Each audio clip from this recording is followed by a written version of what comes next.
दरम्यान राष्ट्रवादीचे नेते आणि मंत्री छगन भुजबळ महायुतीत अजूनही नाराज आहेत का असा प्रश्न निर्माण होतोय। आणि याचं कारण आज पत्रकारांशी बोलताना छगन भुजबळांनी एक वक्तव्य केलं। मी लोकसभा सोडली, राज्यसभेचं देखील सोडा असं वक्तव्य छगन भुजबळांनी केलं। या वक्तव्यातनं भुजबळांनी नाराजीचा सूर आवळल्याचं दिसतंय। याआधी राष्ट्रवादीच्या कार्यकर्ता मेळाव्यात भुजबळांनी राष्ट्रवादीला विधानसभा निवडणुकीत सन्मानपूर्वक जागा मिळाव्यात असं ठणकावून सांगितलं। लोकसभेसाठी नाशिकमधनं छगन भुजबळ उमेदवारीसाठी इच्छुक होते, मात्र ती जागा शिवसेनेची असल्यानं तिथे हेमंत गोडसेंना उमेदवारी मिळाली।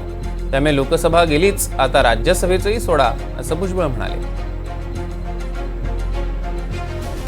मागच्या 1-2 दिवसांमध्ये आपण ज्या पद्धतीने वक्तव्य करतात, म्हणजे मनुस्मृतीचा विरोध असेल किंवा विधानसभेच्या जागांबाबतचे आपले जे वक्तव्य होते, आपण नाराज आहात। मी नाराज काय नाही।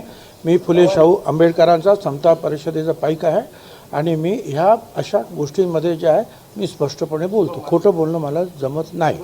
काय विरोधासाठी विरोध मी करू शकत नाही।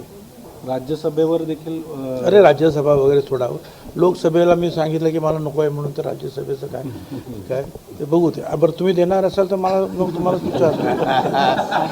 तुमच्यापैकी कोण देत आहे मला राज्यसभा, मग आपण चर्चा करू।